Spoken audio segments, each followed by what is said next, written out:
So the first question is, what was it like for you right before you left Germany? And what was your early life like in the United States? My life in Germany was relatively normal, middle-class German life, with these occasional interruptions which made me believe that there was a hidden threat that I didn't fully understand, but which could descend upon us any time. My mother and I left Germany a year after my father did, and at the end it wasn't clear we were going to get out, and we were in immediate danger of being separated for wartime from my father. And then, do you want to talk about how you actually left? Is that a story? We left under swift and difficult circumstances. We went to Antwerp, from which the Holland America Line dispatched its steamers, and we were well suited for a 2 to 3 day hotel wait for the ship. The 3-day hotel wait got to be a 6-week hotel wait because the ships were being held up by the British, partly by the British submarine fleet. Now, the Germans were sinking the British ships. And so, you're right, the Germans were sinking the British ships. And this made it difficult for the Holland America Line to put its ships through to Antwerp. We were lucky that one ship got through the New Amsterdam and picked us up at Antwerp, and we went to the United States.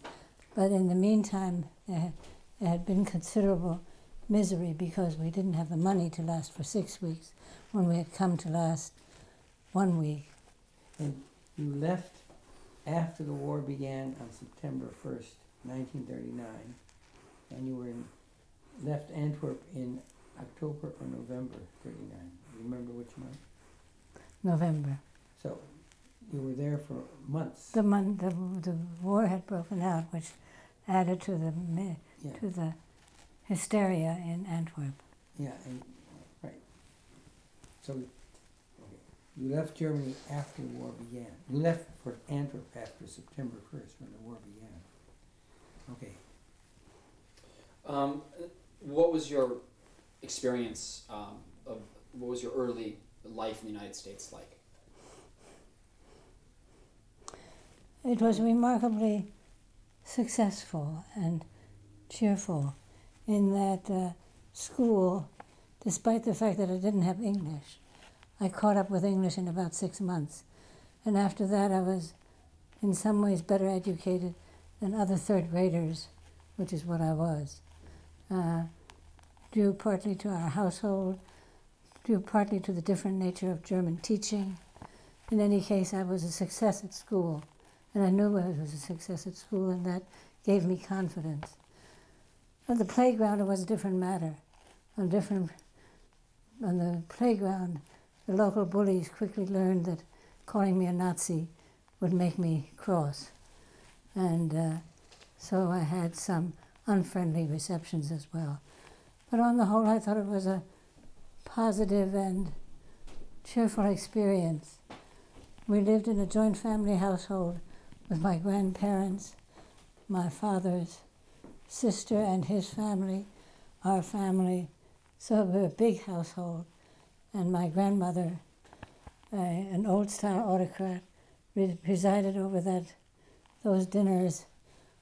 She started them cooking them at 4 o'clock, and all the daughters-in-law were obliged to come and cook soup and cook stew and cook whatever needed cooking. So it was definitely a positive and negative side to joint family householdism.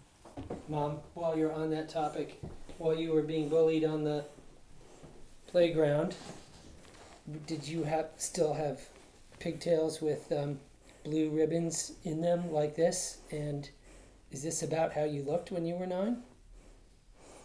That's very difficult. I have an image of myself in those years mainly through pictures. And there are some other pictures in which I have short hair. I think I probably had pigtails for some time in this country. Mm-hmm. That is a picture painted in Germany. I know that. Yeah. That bears on the question. Yes. Yeah.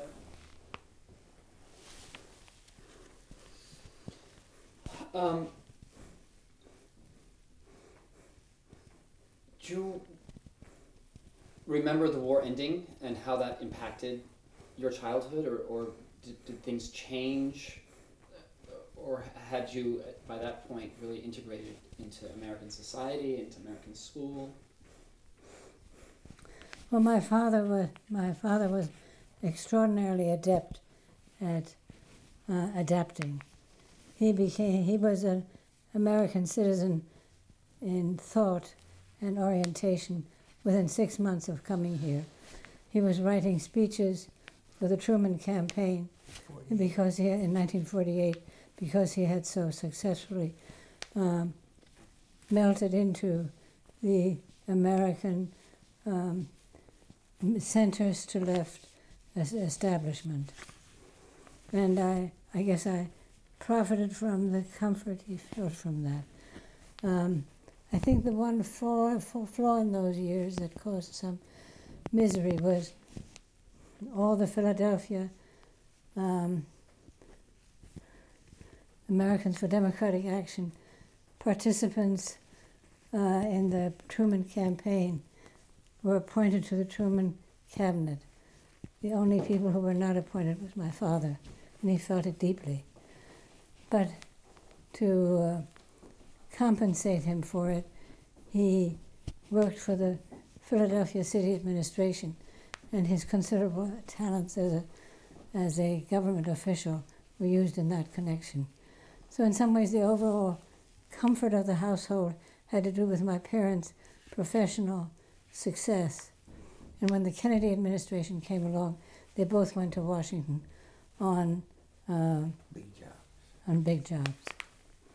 But what about you after the war? Austin was asking, did you feel the end of the war in Philadelphia? Mediated through Johannes and Elfriede. I didn't feel the war end very strongly at all. It's not an important historical event for me. I guess maybe an extension of that question was there a time when you felt more or less German and more American? Was that a process that you went through? When I was in 3rd grade and 4th grade and just adapting here, the bullies who wanted to call me a Nazi were the one way of reminding me that I was German. The rest of the way of reminding me that I was German was that I was a better student than anybody in class. And so I had a positive take on the idea of a German identity. In junior high and high, the question was more, did you have the right sweaters? Did you have the right hair? Did you have the right style? If you could have the right style, it didn't matter where you came from. Did you have the right style? No. Elfriede, Too many the pigtails? sweaters that Elfriede knit for me were too elegant.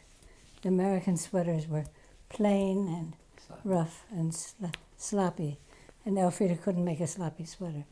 So in some ways, I always deviated from the norm.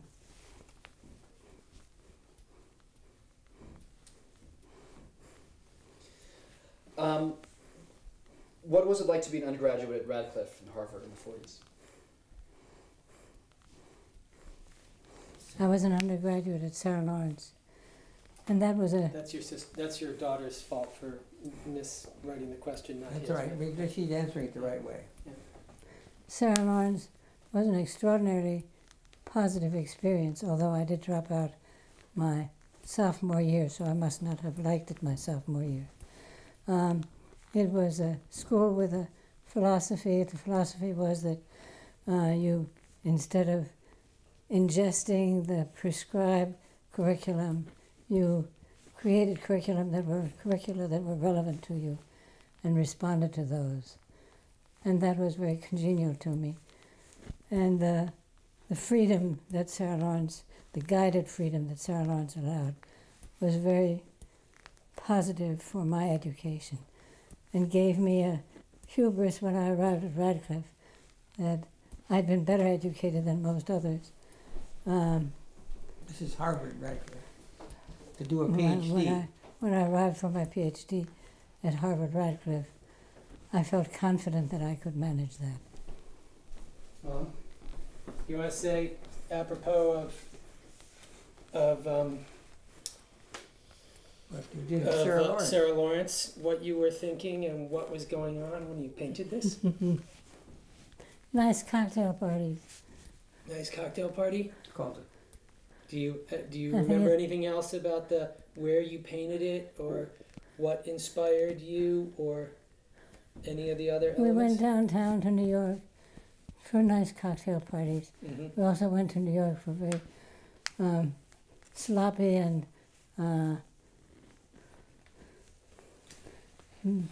playful cocktail parties. This was obviously on the more elegant side. In particular, this figure here with the very fancy decorated hat and the perky skirt and everything. Do you remember thinking about the composition or any of the elements of making this picture? The skirt, I think, parallels my then concern to have the right kind of skirt and top. We were very concerned with clothing, even though we went around mostly in jeans. Why don't you say about your Kurt Russian, your teacher of painting? Did he help you at all with this? Yes, Kurt Rush was the painting teacher. This painting, there's another painting in the apartment, which is also mine, and both of which are very Russian paintings.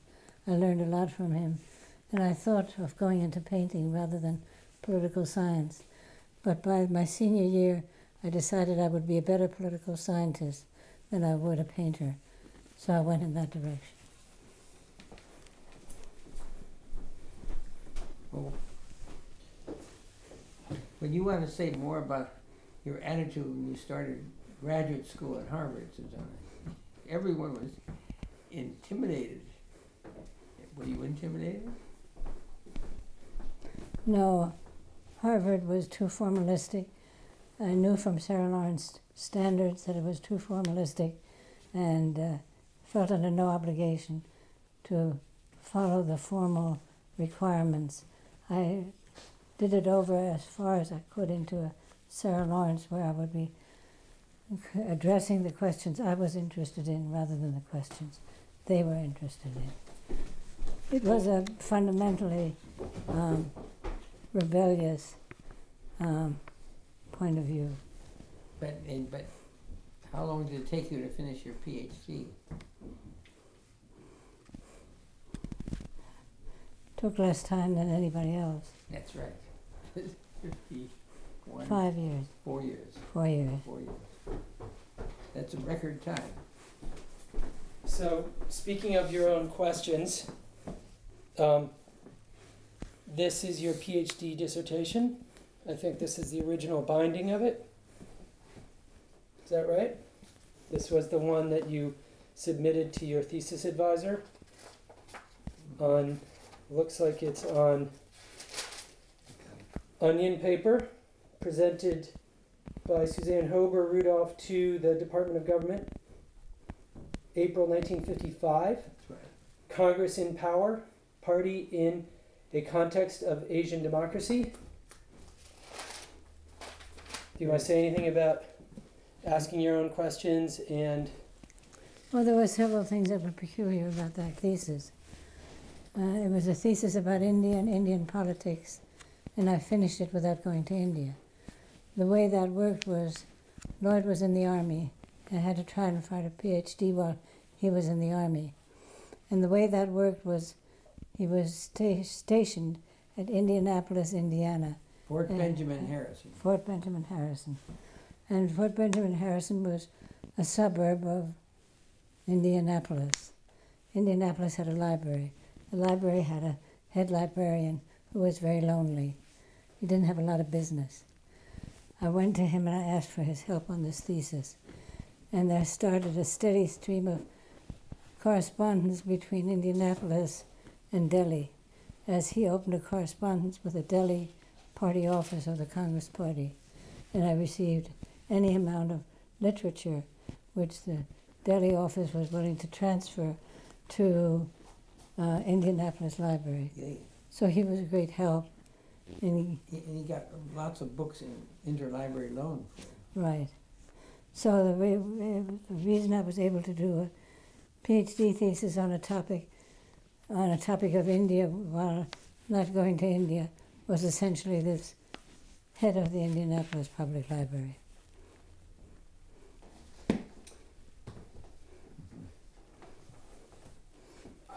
I just, the follow-up question, why were you able to finish your PhD in such short Record. time?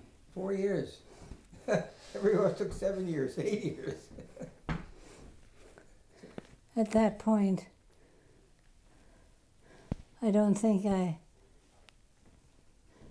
in some ways I had not become that wedded to the intellectual enterprise. I did a thesis that was good enough. I didn't feel tormented by the problems of my thesis. I didn't feel tormented by the problems of history in that time. And so in some ways the demands I made on myself were not so severe, and therefore I was able to finish it rather swiftly. I became much more demanded of myself as an intellectual 10 years later maybe, and partly because of Lloyd's endless preoccupation with intellectual issues and his suffering with them more than I had. But you also impressed your teachers, and they thought you were a smart person, and you had your thesis advisors and guides, I thought well of and you me. had all You the do hear say, Mom, that there are a number of people to whom you're grateful. In the second paragraph, I will say my greatest debt is to my husband. That's the beginning of the second paragraph. But before you get to your husband, you do say Professor Rupert Emerson, who gave advice, criticism, and invaluable moral support under difficult conditions. Professor Daniel Ingalls, my Indian friends, and the American India experts, and Professor Ithiel de Sola Poole, Ithiel de who I Sola have Poole. never heard of until reading this. Oh, Professor Wilfred Mallenbaum, and various people at Benjamin Harrison. But so we've got Mallenbaum, Ingalls, and Emerson. Professor of Sanskrit. The Indianapolis man is never mentioned. Not here. It wasn't necessary to mention real librarians. Well, there's some people from Benjamin Harrison get mentioned. Matthew, Ithiel de Sola Poole is sufficiently important that there's a prize at the American Political Science Association because he was such an important figure in that. So you Google him and find out who he is. He was a very uninteresting intellectual and a very interesting, ordinary interlocutor, friend, buddy, but his work was very boring. She worked at MIT while she was getting her PhD at Harvard, and they had a big center, international studies, Max Millikan and others. And who was that man who had Takeoff and all that? He was there. Rostow. So she worked with these. So they part of her thesis was written as kind of research projects for the center at MIT. Okay, well. Got it. All right. So where are we with the questions? The last one yet? The next question is the how do you feel being a woman impacted your professional life?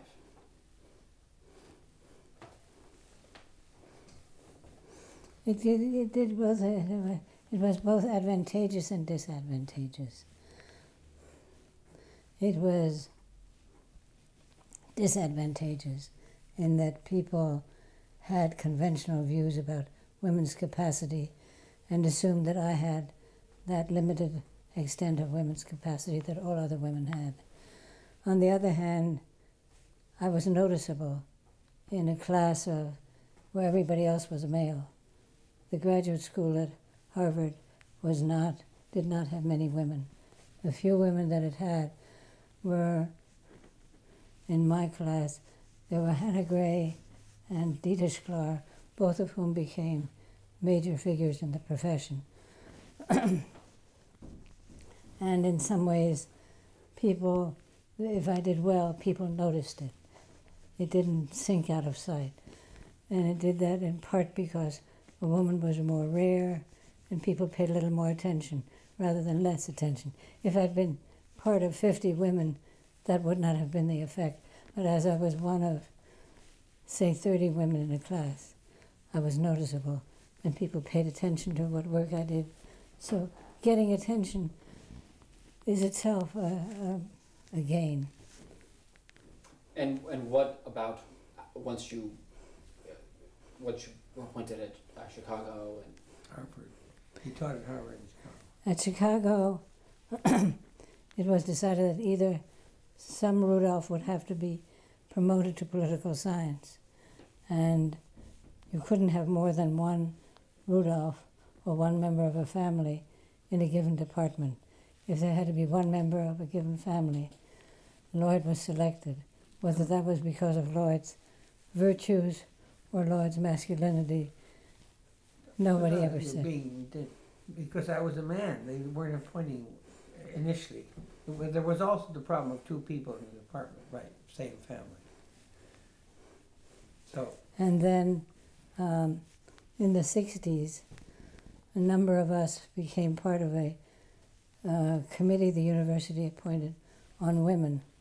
Hannah Gray was chair, I was on that committee, and we redid the rules in such a way that it became possible for a department to appoint two members of the same family, and made it clear that the university had better show some attention in its recruitment practices, that women were also being considered.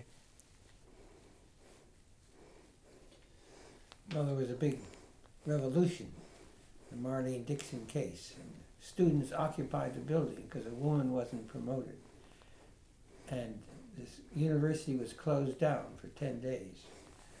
And Mayor Daley offered to send the police to President Edward Levy and smash a few students on the head. But he said, no, we're going to wait it out. And you and Hannah and half the committee went into the building to negotiate with the students. But that raised the whole question of women and their position in the university. And your committee took the view that women had to be treated equally, but that they also had to perform equally. So they had to publish as much. They could have a little bit of help with maternity leave. But so a lot of women who were teaching in the college were dropped because they were teaching, but they weren't writing. So it was tough on them. And tough on me, because the women on the women's committee were expected, many people expected us who were on the committee to pass a set of rules that would make it easier for women to qualify for tenure, and we didn't do that. There's one last question, but I have a question that intrigues me, and maybe it's something that isn't as relevant to this conversation, but I'm really intrigued by you having completed your dissertation without having been to India, and then you went, and I would love to hear your impressions of that experience, that first overland trip, and having written about it and having, being made a doctor of that information, but then to be faced with the reality and whether or not it really blew your mind, if the reality really mirrored at all what your scholarship had said. India or the trip, or both? I think both. Well, Lloyd and I were both in some ways interpreted academic work in a adventuresome way. you didn't just sit in archives, although we think archives are wonderful places. You had to go out and look at things and talk to them and find out. And India was particularly interesting because people, political scientists, social scientists, hadn't been talking to the Indians. So we didn't know what they thought. And we thought we'd go out there, and a year we'd figure out what they thought. That was part of it. The idea of going overland is part of this sort of universal romanticism of scholars. There are many scholars who become scholars in part because there's another world out there. And for us, the trip was part of the other world out there. And we underestimated the dangers and overestimated the pleasures and came through rather successfully. India itself was a great reward. We lived with Indian families part of the time we were there that year. And it was a very satisfying experience, satisfying in part because they really did have a different culture. And so there was something new and different to be experienced. And in part because the culture that we encountered was interesting and pleasing to us. So we lived, the first time we went to India, we lived with aristocrats and shared aristocratic life. And that was rather interesting for two bourgeois Americans. When we went south, we lived middle-class life with journalists and other intellectuals. So we had two slices of Indian life, both of which were very interesting and satisfying.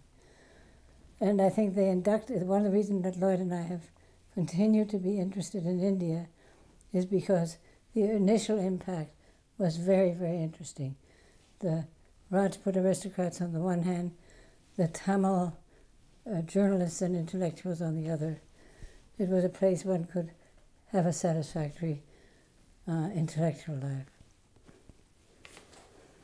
Would you say that you wrote your dissertation to get a credential, and when you got to India, and we drove there, and it was an adventure, and then it proved to be, it bit you, it bit us. It became just such an exciting experience to learn more and more about India.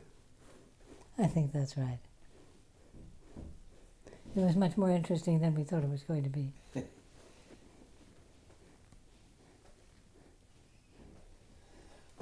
I've got a picture to accompany this one. I don't know whether you'll be able to do that on the camera, but or maybe there's some editing way I can send you this picture too, but just as a... So Mom, do you remember this picture? Austin has a question associated, can you see that? Johannes and me. Johannes and you? I can't see. Okay. I see you. To the right is Johannes. Oh, is Johannes? Oh, I see. There's Johannes. Yeah, okay, go ahead. Can you see this? Mm-hmm. I love it. I haven't seen it for a long time.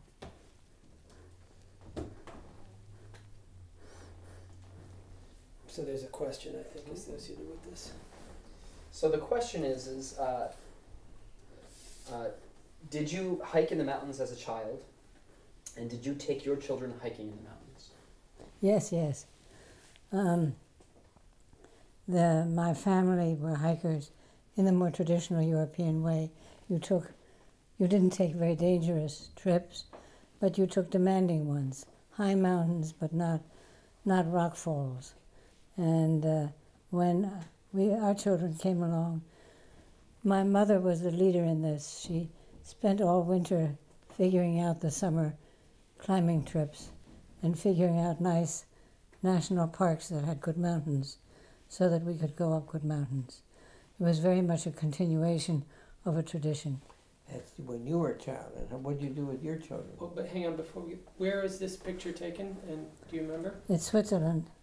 It's Switzerland? Yes. I can't tell you better than that. What did you say? I said. The next generation. The next generation also climbed but not as passionately as had the previous generation. Not as continually. Amelia has been up the mountain, Jenny's been up the mountain, Matthew's been up the mountain, but I don't think either of you has made it every summer you have to go on a mountain. Do But you? in Vermont, we did a lot of hiking in the Green Mountains, and once we got to India, a lot of hiking in the Garhwal. Right, I would say a lot of hiking. right. Can you tell us the places that you took your children hiking? We went to the, what are those, first went to the mountains in Virginia, What do you mean, Blue Ridge? Blue Ridge Mountains, Shenandoah. You're talking about your family. You want to talk? He's asking about. I think you were asking about it. I think you're right. Did we take them to the Tetons? No, we did not. We took them Camel's to Hump and Camel's Hump. We stayed in Vermont on the whole, and climbed in Vermont, but not as globally as we Mount had in. Mansfield to Camel's Hump, Appalachian Trail. Lots of Appalachian Trail Right. nearby. And then in the Garhwal you went up to, 18,000, that's you and me. No. Anyway, we went many wonderful hikes. Nag Tibba. I went with you on Nag Tibba. Dad, can you open that door just a little bit? It keeps rattling. This one? Just open it a little bit. That's good. Nag Tibba hike in the Indian Himalaya Garhwal. Right. And where did Lyle Scozy catch all the fish? That was Dodi Tal. Dodi Tal. And what about, we went to Gomuk. Gomuk. That's it, or headwaters of the Ganges. You guys. We did. I underestimated Amelia. the Indian climbing. In my estimate just then, I counted only the American climbing, and the Indian climbing was what was really striking in our generation, in your generation. And Kasauli. Don't forget Kasauli. Hiking in Kasauli. Right. Well, why don't you go in there, Matthew, and get the picture of you on top of Stoke Tongri at 22,000 feet to show what. Go ahead. Come on, get go it. on, go. He beat us all in height.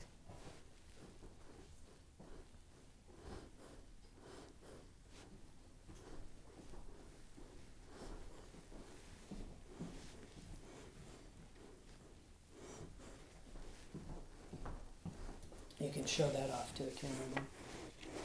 So that's Matthew and his friend Bill Inden. Is it Stoke? Stoke Congreve. 20,000 feet only, I'm afraid. 20,000? Oh, I've been exaggerating. All right. But Mom, do you remember anything about when and where this picture was taken? Well, turn to the camera. Well, after she looks at it.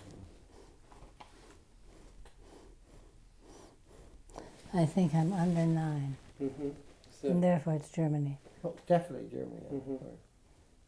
Your mother had such a German haircut. When she got to America, she didn't cut her hair that way anymore. And you That's- notice I was getting a German haircut too. Yes.